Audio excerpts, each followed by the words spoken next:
Welcome. My name is Sue Sramek, and I own Career Marketing Services. I've been in the career consulting type business for about 25 years, and that includes having been a recruiter. I've been in venture capital for a period of about 7 years, and around that time, before and after, I've been at various consulting firms. I now have my own business, and people often, when they know what I do, will stop me in social settings and say, I'm thinking of changing jobs or I'm not happy. Tell me what career consulting involves, and do I need somebody? Can I do it myself? And so I thought I would give you some thoughts or my thoughts on that. There are all kinds of career services. Some are more related to things like recruiters. Other ones are strictly what they call coaches who help you figure out what you want to be, quote, when you grow up, or listen to your concerns and complaints about what you've already done.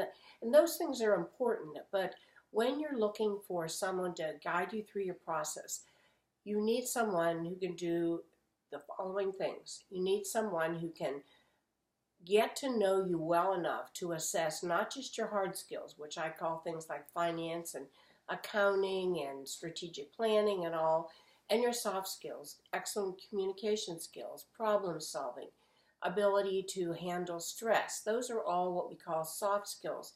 But both hard and soft skills are very critical. And very few consultants or companies take the time to really get to know the new client they have and find out what really makes that person tick. What is important to that person? Everybody's unique. Different people have different needs, different goals. For some people, getting the right geographical fit's critical. For other people, I really want to move up in my career. For other people, maybe they've been close to retirement and want to go back into the job field. And it isn't so important what they put on their resume regarding a title. What they really want is satisfaction, to feel valued, that sort of thing. So many companies don't take the time to really get to know the person. So I would say to people that have asked me, I would say find somebody to work with that really will take the time and has the skill to sit down, whether it's on the phone or in person, either one will work, but find out what makes you tick, what is important to you, what has worked for you in the past, what are your goals, and have the skill to be able to help you work through them. I've often told my clients that I've worked with over the years that if you have something that's looming in your psyche, such as maybe you've just recently gone through a kind of a nasty divorce, or recently I had a client who was fired unfairly and didn't know how to deal with that and was feeling a lot of anger.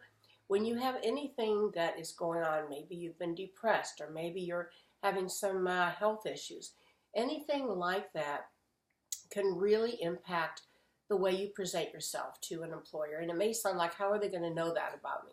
But maybe it's because of my counseling training and my psychology background. But I can usually pick up pretty quickly when someone, even if it's over the phone, is hesitant or has a kind of a sort of a low energy level. So when you're dealing with anything like that, you need to talk this through with somebody. Have this person be able to kind of walk you through, listen to you first of all, and walk you through how to deal with that and help you to put them in the right frame of reference so you can kind of move on from there. So I would say when you're looking for someone, make sure you have someone who's skilled at, of course, ability to write your material, to write effective letters for you, but primarily to be a sounding board to say, this is my perception of you. I had a client recently from another culture, and I had to say to her, Joan, you talk too fast. I can't understand you, and someone's not going to understand you. Put a little post-it on your phone that says, talk slower.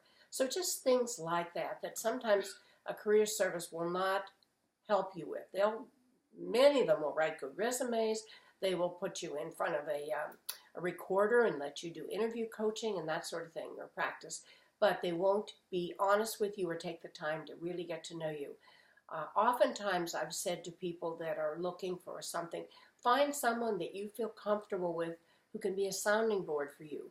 When I work with my own clients, and I'll tell you how I operate, but I always tell them right up front, I will be with you through thick and thin till you get what you want. Contracts are contracts. You have to have a contract date when you make a contract, but make sure that whomever you're working with will make it loud and clear, and you can check their references, but make it loud and clear that they are not going to cut you off in a certain period of time when your contract ends. I have, by the way, clients that, in fact, one recently called me after 15 years to tell me he'd gotten this new promotion into this really high-level consulting firm and wanted to just check in with me. So clients become really kind of like friends to me, and I feel really committed to making sure that they are successful. You also want to find a consultant that won't tie you down to, gee, you can only call me between 8 and 5 on Monday through Friday. Granted, we don't want ever to take advantage of someone, but you might get an interview signed up, say, a Friday night, and you have to be ready on Monday. I've always told my clients in situations like that, feel free to give me a call, and if I need to call you back, that's fine, but I will always help you so that you don't go into any interview unprepared. I always want to talk to client before every single interview, phone interview, doesn't matter. And of course, when a client gets an offer, I definitely want to have that offer sent to me, and then we get on the phone, or if we can do it in person, if it's close enough, we'll sit down, we'll kind of hash out the details of the offer. What do we want to possibly negotiate? How are we going to word it? All of those things. So I think, in summary, what I'm really saying to you is, when you're looking for someone to help you through this very difficult job search process, you want to find someone that you're comfortable with, that's going to be honest with you, that you trust, that you feel like they have a strong sense of ethics, integrity, that they will stick with you through thick and thin, and that they will make sure that they're for you whenever you need them. Those are really my thoughts on that, and I hope that helps you, because I'm sure many of you have had some experiences where you've maybe gotten in front of somebody and signed up for a firm and maybe paid a lot of money even, and found out that, after your contract ended or 3 months later and you need to change jobs, or you're having a problem at the job, that you really can't access them. When clients get a review, which is usually once a year, I always tell them, be sure to call me and let me know before you get your review. Let's talk about it. How have you been with the company? What do you think might be concerns? So that we can kind of prepare that person for the review. So those are just some thoughts. Those are, I know, just a few things, but those are things that are very important to me. The most important is find somebody that you feel is honest, that is forthright, that will take the time and has the insight to work with you on a continuing basis.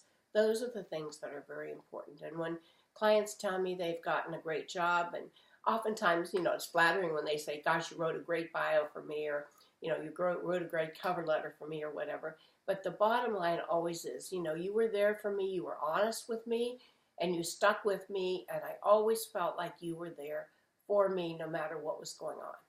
So those are things that I think you really need to think about when you're in the job search mode, or you're thinking of perhaps changing jobs, or even thinking of asking for a promotion. You may need that kind of help.